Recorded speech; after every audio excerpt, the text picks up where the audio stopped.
같이 한번 읽습니다. 시작. 당신이 직장을 다니는 이유는 무엇입니까? 직장을 다니는 이유는 무엇입니까? 제가 아까 예배 직전에 기도회 직전에 이수광 전사가 뒤에서 이제 멀미팀의 방송팀에 있길래 물어봤죠. 그대가 사역을 하는 이유는 뭐냐 그랬더니 조금 한 1, 2초 버퍼링이 걸리더라고요. 그래서 문제가 있다. 이게 탁 나와야 되는데 여러분 어떠십니까? 여러분이 직장 생활을 하는 이유는, 그리고 여러분들이 캠퍼스에서 공부하는 이유는, 여러분이 육아를 하는 이유는 여러 가지, 여러분의 삶에 주어진 환경 속에 여러분이 그 일을 감당하는 이유는 무엇인지 같이 생각해 보도록 하겠습니다. 최근에 당신이 직장을 다니는 이유는 무엇입니까? 라는 칼럼을 읽어 봤어요. 글은 이렇게 시작됩니다. 직장 생활은 왜 뭘 해도 힘이 들까? 그가 너무 힘들어서 그냥 주변 사람들한테 직장 다니는 그 의미를 좀 찾고 싶어서 이유를 묻고 다녔어요. 탐문 수사를 한 거죠. 근데 중복되는 게 이렇게 있더라라는 거예요. 1순위가 뭐냐면, 1위가 뭐였냐면, 제일 많이 나온 대답이 먹고 살기 위해 직장을 다닌다. 먹고 살기 위해서. 2순위, 조직 내에서 성공하기 위해 직장 생활을 한다. 3순위, 자아 실현 뭐 이런 게 있었답니다. 이 외에도 그 외의 답들이 되게 마음에 와닿았는데, 그냥 취직했으니까 다닌다. 결혼 잘하려고 대기업을 다니고 있다. 돈을 벌어야 되니까 그냥 다닌다. 이건 되게 참신했는데, 병원비 지원 받으니까 그래서 직장을 다닌다. 어떤 분은 곧 때려칠 것이다. 어떤 분은 집 사기 위해서 다닌다. 다른 곳에서 안 받아주니까 여기 다니고 있다. 실제로 취업 포털 커리어가 직장인 732명을 대상으로 설문조사한 것이 있는데, 현재 직장 회사를 다니는 이유가 뭐냐? 60.7%가 생계 유지를 꼽았어요. 그러니까 중복되는 거죠. 통계 자료나 아니면 그냥 탐문한 거나, 결국 사람들은 생계 때문에, 먹고 사는 것 때문에 직장 생활을 한다라고 생각하면서 이제 이 직장을 다니는 거예요. 그러니까 별로 유쾌하지 않잖아요. 그죠? 에휴, 내가 먹고 사니까 이놈의 직장 다니지. 이런 마음들이 직장인들의 가슴 가운데 굉장히 많다라는 겁니다. 이어서 19.2%는 이직을 위해서 다닌다. 이직을 위해서 다닌다. 여러분, 근데 이게 나의 어떤 개인적인 마음이라고 생각을 하면, 내가 이직하려고 지금 하여튼 공부하니까 이 직장을 다니지, 이렇게도 생각하실 수 있지만, 정통영 목사가 이직을 위해서 지금 목회를 하고 있다. 이 더세움교회를. 어때요? 여러분, 이런 거예요, 느낌이. 그러니까 오늘 너무 자기 연민에 빠져서 이 메시지를 들으시면 안 된다고요. 좀 객관할 필요가 있는 거죠. 그렇잖아요. 목사님 왜 더세움교회 담임하세요? 네, 제가요 더 큰 교회로 이직하려고 스펙 쌓고 있습니다. 이상하잖아요. 이게 말이 나와서 그런데, 제가 이 설교를 오늘 새벽에 준비했거든요. 한 새벽 4시부터 이제 준비를 했어요. 월요일, 화요일 제가 굉장히 바빠서 또 서울도 올라갔다 오고 이러면서 기도하면서 이렇게 주시는 마음이 있어서 사실은 이걸 이제 빨리 준비하려고 오늘 막 부랴부랴 준비를 했고, 사실 결정적인 이유는 다음 주에 영남신학대학교 채플에 가서 말씀을 전해야 돼요. 신입 총장님이 오셨는데 그분이 저를 추천하셔서, 제가 이제 어떻게 보면 총장이 추천한 설교자로 서기는 거기 때문에 되게 부담이 있었는데, 그래서 이게 사실 신학생들한테 해야 될 메시지거든요. 그러니까 여러분 좀 오늘 셀지도 몰라요. 근데 여러분 생각해 보세요. 우리가 그렇게 지금 직장 생활을 하고 있는 거예요. 되게 쇼킹한 거라는 거죠. 그리고 7.1%는 다른 할 일이 없어서. 목사님 왜 목회하세요? 다른 거 할 게 없어요. 여러분, 다시 한번 질문을 좀 드립니다. 왜 직장 생활하고 계신가요? 여러분의 직장 생활은 어떤 의미인가요? 해답이 되는 이야기를 먼저 좀 들려드리면서 말씀을 좀 진행을 할 건데, 역대 최장수 주중대사를 역임한 김하중 대사 라는 분, 여러분 아마 아실 거예요. 이분이 이제 장관도 하시고, 그리고 정계 은퇴하시고 나서는 이제 책을 쭉 쓰시면서 조용히 정말 이렇게 정치와 연을 하지 않고 하나님의 사람으로서 어떻게 살아야 될지 한국 교회를 일깨웠던, 평신도들을 일깨웠던 참 귀한 분인데, 이분이 2010년 신반포 교회에서 한 간증의 일부 내용을 발췌해서 여러분들한테 읽어 드릴게요. 장관, 총리, 돈 많다는 사람, 명예 높다는 사람, 많은 사람들을 만나봤습니다. 그 사람들의 특징이 있었어요. 그 자리를 유지하기 위해, 그 돈을 갖기 위해 얼마나 불안해하는지 모릅니다. 겉만 번지르 알 뿐 근심과 걱정이 가득했습니다. 게다가 강팍하고 교만해서 함부로 아랫사람들을 대하고 욕하고 비판합니다. 그들은 항상 내가 저 사람에게 잘 보이면 돈 많이 벌 수 있을까? 내가 저 사람에게 잘 보이면 승진할 수 있을까? 내가 저 사람에게 잘 보이면 쥐꼬리만한 권력을 받을 수 있을까? 하는 생각뿐입니다. 여러분 어떤 생각으로 여러분은 직장 생활하고 계세요? 그래서 자기보다 힘 있는 사람의 눈치를 살피느라 바쁩니다. 만날 학교 타령만 합니다. 좋은 학교 나온 사람들 대부분은 이기주의자입니다. 우리 아이들 여러분 공부 잘하기를 원하잖아요. 잘 생각하세요. 뭘 위해 얘들이 공부할지. 여러분 지 잘난 맛에 똑똑해서 얘들이 좋은 대학 가고 좋은 회사 가고 그래서 하나님의 나라하고 무슨 상관인데요 그게.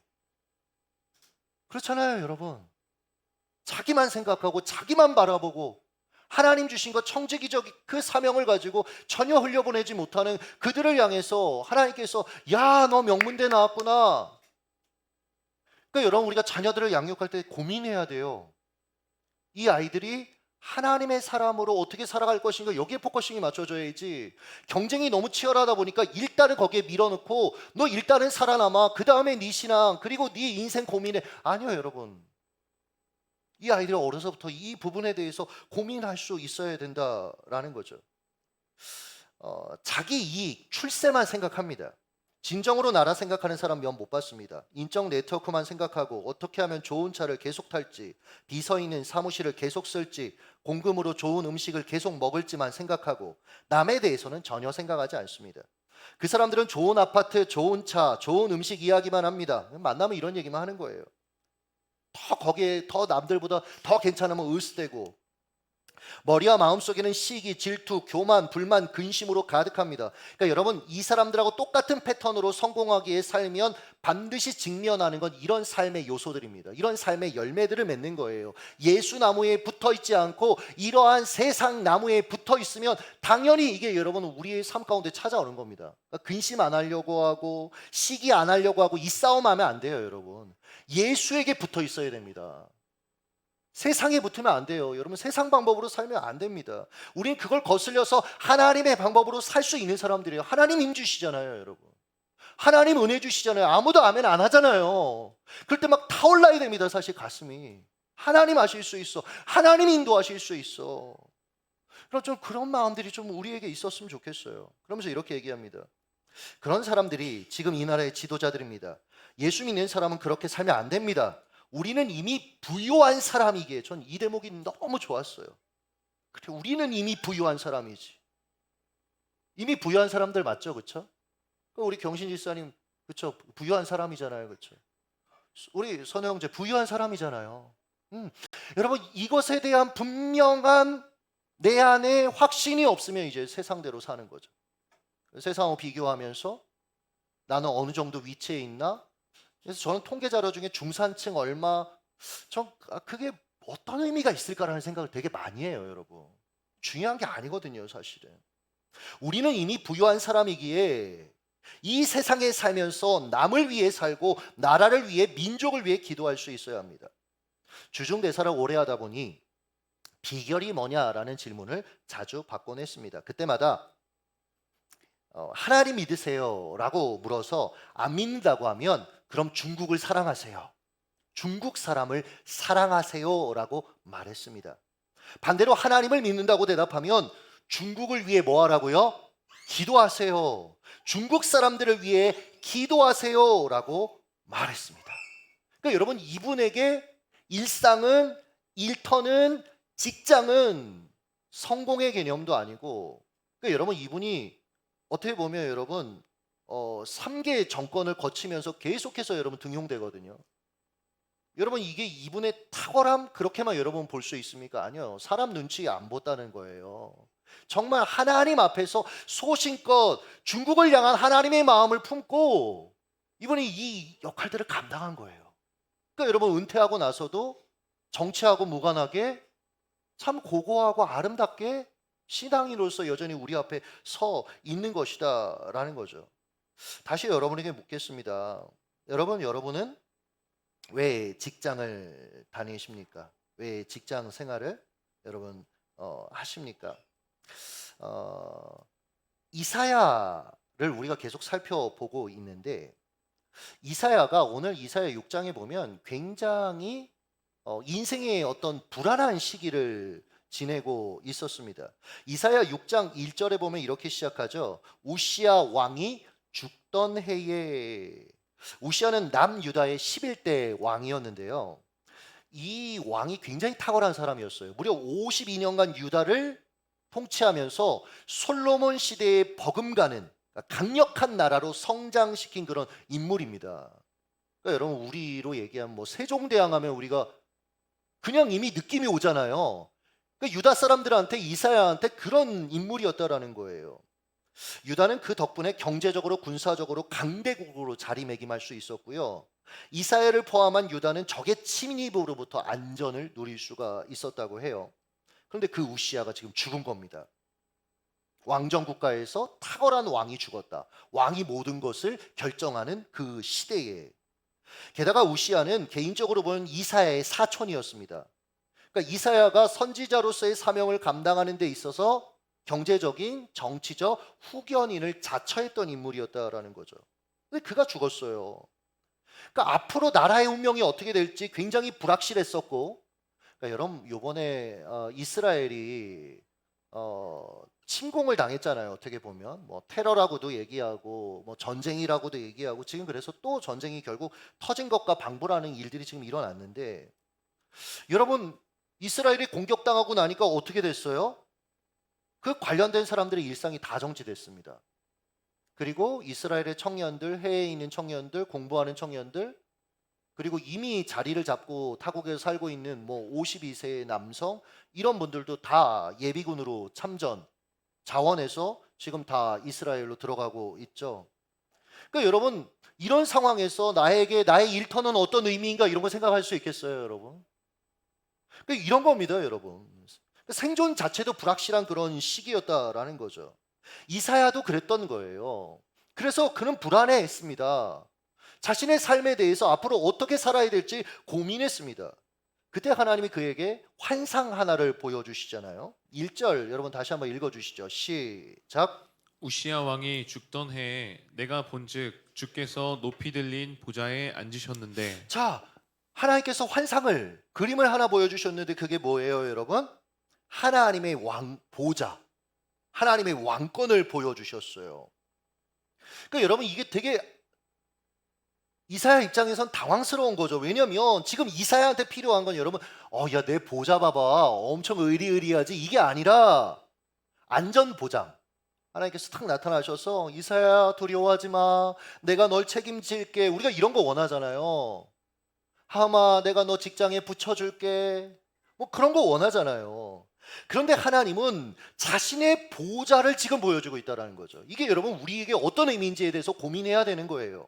하나님이 이렇게 말씀하시는 겁니다. 이사야야 네가 그렇게 의지했던 우시아의 왕자는 비었지만 그래 죽었지만 내 보좌는 건재하다. 우시아의 52년 통치는 끝났지만 내 통치는 영원하다. 할렐루야. 이게 여러분 우리 가슴 가운데 우리의 심장을 뛰게 하는 게 돼야 돼요. 하나님이 통치하시는구나. 하나님이 다스리시는구나. 여러분의 일상을 누가 다스리십니까? 여러분의 일상의 주인은 누구십니까? 여러분 우리가 이걸 자각해야 돼요. 이게 자각이 안 되니까 믿음 없는 말이 나오고 믿음 없는 생각이 나오고 절망이 딱 찾아오면 절망하게 되고 원망이 찾아오면 원망하게 되는 겁니다. 하나님의 사람들은 그걸 재해석해낼 수 있어야 되거든요. 하나님의 사람들은 그걸 하나님 안에서 새롭게 만들어갈 수 있는 죽음을 생명으로 바꿀 수 있는 그런 걸 여러분 바꿔갈 수 있는 역할을 할 수 있는 사람들이거든요. 왜요? 우리 안에 하나님이 계시잖아요. 능력의 하나님, 온 세상을 다스리시는 하나님. 하나님이 지금 그거 얘기하고 계시는 거예요. 이 과정에서 그가 자신의 하나님의 거룩하심 앞에 자신의 죄를 확인하죠. 그래서 절규했습니다. 화로다 나여 망하게 되었도다. 그가 비통해했던 여러분 핵심이 무엇입니까? 입술이 부정하다. 입술이 부정하다. 여러분 이사야의 직업이 무엇입니까? 선지자였습니다. 여러분 그가 선지자의 역할을 감당할 때 가장 많이 쓰이는 도구가 입이었어요. 입. 그의 입에 나오는 말을 듣고 사람들이 반응했습니다. 그를 존경하기도 했고요. 그를 사랑하기도 했어요. 그에게 입술은 삶의 가장 강력한 기초였다라는 거죠.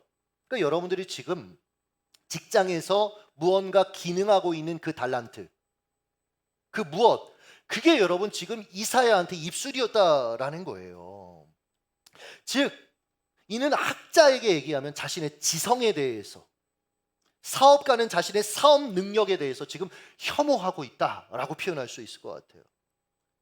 여러분 그러니까 이사야는요 자신의 삶의 가장 강력한 기초로 삼고 있었던 거, 그래서 그게 내게 영광을 주고 성공을 주고 자랑이 되는, 때로는 내 자존감을 확인시켜주는 것들, 그런데 그 모든 것들이 하나님 앞에 딱 서보니까 아무것도 아닌 거예요. 아무것도 아닌 거예요. 그래서 화로 다 나여 망하게 되었도다. 절규할 때 어떻게 하시죠? 하나님께서 천사를 통해서 그의 입술을 숯을 가져다 대서 정결케 하시죠. 쉽게 얘기하면 정결케 하시죠. 용서하시죠. 이 모든 과정을 경험한 이사야가 하나님과 천사의 대화를 듣게 돼요. 그게 우리가 읽었던 오늘 본문 8절입니다. 내가 누구를 보내며 누가 우리를 위하여 갈고, 하나님과 천사들의 대화를 듣게 됩니다. 여러분 이게 우리로 얘기하면 좋은 부서 발령이 아니었습니다. 여러분 이 부서에 가면 어떻게 되는 줄 아세요? 이 이스라엘 망할 거야, 이 메시지를 전하는 여러분 역할을 해야 됐습니다. 이런 메시지를 전하는 목사, 여러분 제가 여러분에게 이 대한민국 망한다, 회개해야 된다 이러면 여러분 좋아하시겠어요?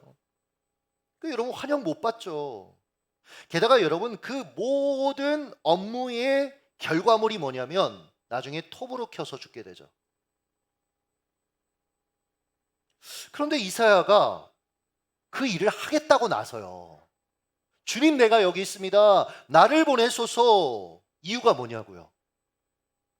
어떻게 이렇게 바뀌었냐고요? 지금까지 드렸던 말씀을 잘 생각해 보세요. 그는 이 과정을 통해 하나님이 어떤 분인지를 먼저 깨달았습니다. 이게 여러분 중요해요. 직장 생활에 있어서. 하나님이 어떤 분이신가? 하나님은 온 세상의 통치자야. 내 직장의 통치자야. 내 삶의 통치자야. 여러분 이게 인정이 안 되면 여러분의 직장 생활은 달라질 수가 없어요. 세상 사람들하고 똑같을 수밖에 없습니다. 여러분 이게 여러분 달라져야 돼요. 목회하는 저도 이 목회의 통치자는 하나님이야. 어려운 일이 오고 속상한 일이 오고 절망스러운 일이 와도, 어제 그러더라고요. 이제 제 책 이제 마무리, 오늘 끝났어요. 정말 드디어 끝났어요. 제가 그래서 아까 한 2시간 핸드폰을 집어 던졌어요. 계속 실시간으로 이제 수정할 거 또 연락 오면 또 피드백하고 또 피드백하고 이러니까 너무 머리가 복잡해서 핸드폰 보고도 싶지 않더라고요. 그래서 집어 던지고, 그래서 찬양 콘티 저한테 컨펌 받아야 되는데 제가 대답도 막 안 하고 그러고 있었어요. 너무 힘들어서. 근데 뭐에게다 갑자기 이 얘기를 하는지 모르겠지만 다시 거슬러 가요. 다시 거슬러 가. 뭐 생각 안 나면 그냥 가죠. 찬양. 그 얘기를 하더라고요. 그 출판사에서 이제 무슨 얘기를 하다가 목사님의 글을 보면서 목회 어려움, 인생의 어려움들이 올 때 그걸 돌파하는 것들을 되게 많이 보면서 저희가 도전을 굉장히 많이 받습니다. 라는 얘기를 하더라고요. 이유가 뭘 것 같으세요, 여러분? 제가 믿음이 좋아서요? 아니요. 한 가지는 꼭 붙잡고 있어요. 하나님이 이 목회의 주인이시다. 하나님이 시킨 거예요. 하나님이 책임지는 겁니다, 여러분. 그게 여러분 내가 톱으로 켜서 죽을지라도 그게 하나님이 발령낸 목적이라면, 그리고 그 과정을 통해서 하나님의 일들이 이루어진다면, 여러분 이사야 보세요. 지금 우리가 이사야서를 읽고 있잖아요. 그의 삶을 통해 우리가 도전받고 있잖아요. 여러분 이렇게 의미 있는 인생을 그가 그렇게 살아갈지 그때는 몰랐을 겁니다. 그러나 그가 붙잡은 거 하나는 있죠. 하나님은 온 세상의 주관자다, 통치자다. 다시 한번 묻습니다. 여러분의 인생의 통치자는 누구십니까? 여러분의 인생의 주관자는 누구십니까? 여러분의 직장의 여러분 최종 권위자는 누구입니까? 여러분 위에 있는 상사가 아니에요, 여러분. 하나님이에요. 이게 여러분 우리 안에 회복되어야 될 아주 중요한 요소다라는 거죠. 여러분 이사야가 이걸 알았던 거예요. 그래서 하나님이 어떤 분인지 알았기 때문에 나를 보내소서. 그리고 또 하나, 자기가 내세웠던 그 잘난 것들 하나님 앞에 아무것도 아니라는 걸 깨달은 거예요. 여러분 우리가 지금은 자기 PR 시대 이런 말도 민망할 정도로 자기를 위해 살죠. 자기를 드러내면서 살죠. 자기의 잘하는 것들을 어필해야 되죠. 여러분 압박 면접 같은 것만 봐도 결국은 내가 잘하는 것들에 대해서 어느 정도 잘 이해하고 있는지 이게 여러분 굉장히 중요하잖아요. 근데 여러분 그가 하나님 앞에서 이게 아무것도 아니다라는 걸 깨달았어요. 아, 하나님의 은혜로 내가 사는 거구나. 주신 은혜로 내가 지금 이 일을 하고 있구나. 여러분 이게 깨달아지니까 하나님이 어떤 발령을 내실지 모르지만 누가 나를 위하여 갈고할 때 자신을 내어 맡길 수 있었다라는 거죠. 그러니까 일반적인 사람들의 직장 선택 기준과 전혀 결을 달리하고 있었다라는 거예요. 이 시대는 어떻습니까? 앞서도 말씀드렸잖아요. 연봉이 얼마인가? 내가 하고 싶은 일인가? 남들 눈에 보기 좋은 직장인가? 진급은 제때 할 수 있는가? 여러분 오늘 이 본문이 선교사님들, 선교지로 파송할 때 목사님들이 주로 비장하게 설교할 때 컨택하는 그런 설교 본문입니다. 여러분이 만약 이제 선교사를 파송을 하는데 그 선교사님이 계속 조건을 따지는 거예요. 어느 나라에 가야 아이들 키우기 환경이 좋더라. 영어 좀 할 수 있는 그런 데로 보낼 수 있는 지역이 어디더라. 어느 나라에 가야 집 렌트비 비해서 가성비가 굉장히 좋은 괜찮은 저택에 살 수 있더라.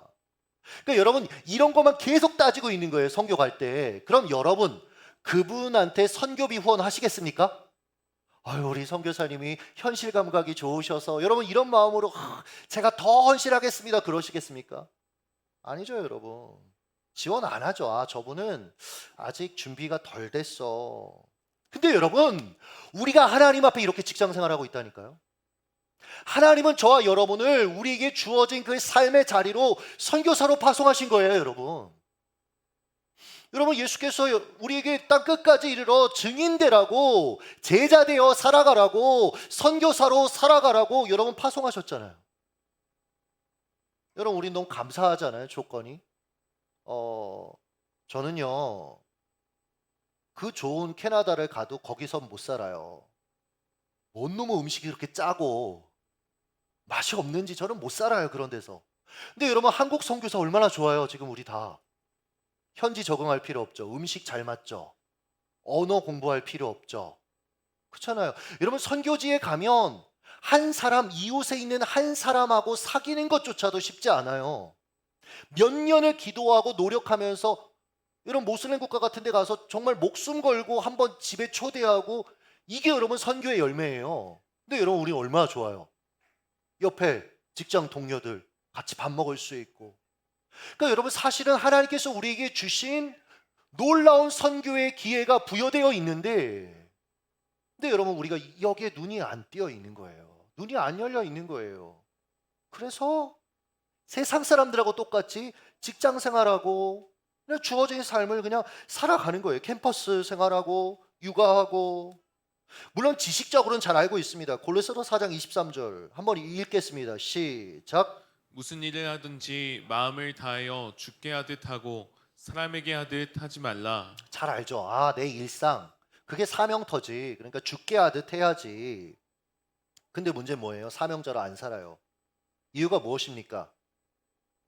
이게 포인트라고 저는 생각해요. 죽게 하듯 하고 죽게. 그러니까 내게 이 일을 맡기신 하나님이 어떤 분인지 잘 모를 뿐더러 관심이 없는 거예요, 여러분.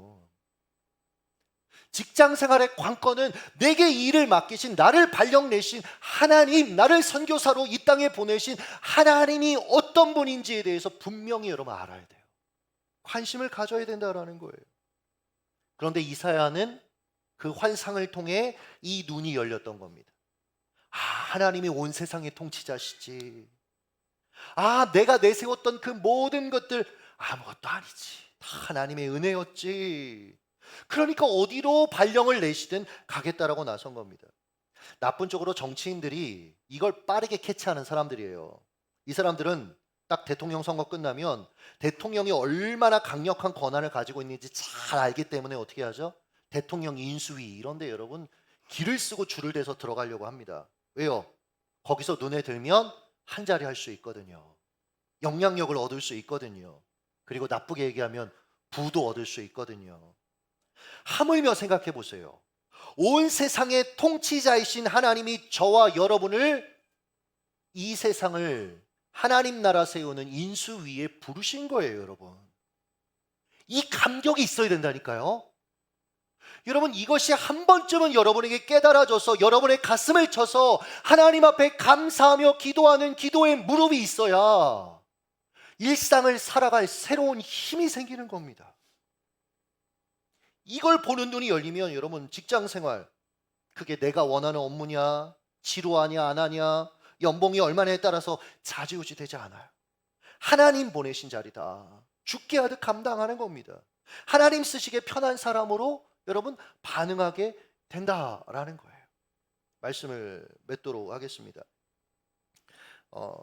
제게도 어떻게 보면 이 목회 자리가 제게는 일터예요. 직장이에요. 저한테는 하나님이 저는 목사로 발령 내신 거예요. 여러분 이거 잘 생각하셔야 돼요. 그러니까 중요한 건 뭐냐면 그냥 목회 잘하면 되는 게 아니에요, 여러분. 그 매 순간순간 주어진 기능이 아니라 상황 속에서, 여러분도 그렇잖아요. 직장 생활하면서 여러분 순간순간 사람들과의 관계, 순간순간 여러 가지 내게 주어지는 일들. 요셉을 생각해 보세요. 요셉이라는 인물 노예로 팔려갔잖아요, 여러분. 자기가 원치 않은 여러분 노예로 하나님 발령 내셨어요. 하고 싶겠습니까, 여러분? 그걸 얼마나 비참한 일들인데. 좀 괜찮았더니 이번에는 보디발 아내한테 억울한 누명 당했어요, 여러분.